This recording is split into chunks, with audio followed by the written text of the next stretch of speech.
pessoal, hoje é o dia que nós comemoramos a Reforma Protestante e um dos lemas da Reforma Protestante é sola Escritura, ou somente a Escritura. E nós temos vivido uns dias aí meio polêmicos, né? Depois que um pregador aí disse que nós precisamos atualizar a Bíblia, que a Bíblia é insuficiente, precisa ser atualizada. Mas afinal de contas, a Bíblia precisa ser atualizada ou precisa ser interpretada corretamente? E esse é o grande desafio do pregador.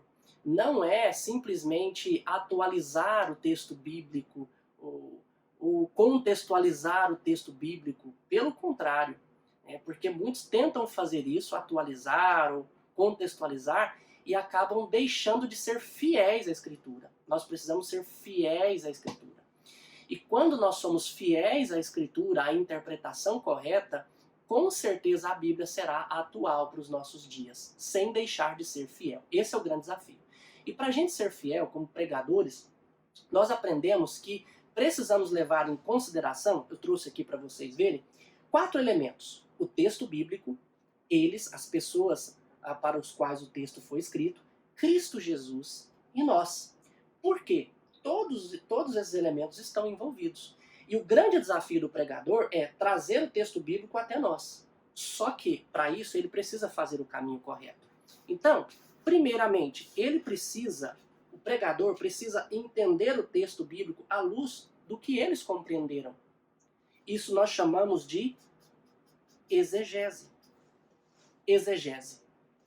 E depois disso, ele precisa passar por Cristo, porque o propósito pelo qual o texto foi escrito para eles era levá-los até Cristo Jesus. Então, de lá, o texto tem que ir para até Cristo.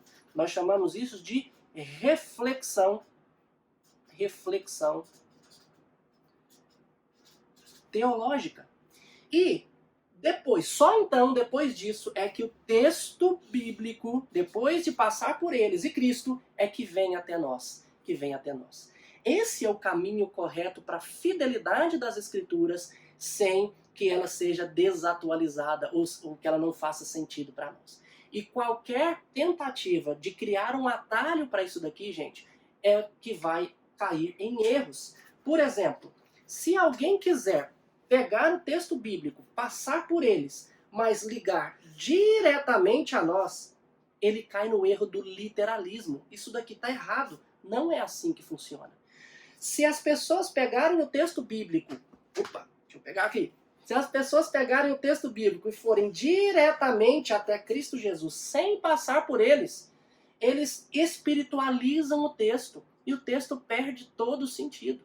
Uma terceira maneira, e uma maneira equivocada, é tentar pegar o texto bíblico e ligar diretamente a nós, desprezando eles e desprezando Cristo Jesus. Isso daqui é o que pode ser chamado de atualizar a Bíblia, ou seja, não interessa a eles, não interessa a Cristo. O que interessa é como eu vou entender esse texto aplicando nos nossos dias. Quando nós fazemos assim, nós então pervertemos o sentido bíblico, deixamos de ser fiéis às Sagradas Escrituras e a Bíblia não vai fazer sentido nenhum. Quer dizer, ela pode até fazer um sentido para nós, mas um sentido equivocado. Ela precisa passar por eles, ir até Cristo e depois vir até nós. Então, o maior desafio do pregador não é atualizar a Bíblia, porque ela não precisa de atualização. Não é isso. O maior desafio bíblico é interpretá-la corretamente para que ela seja útil e atual para os nossos dias.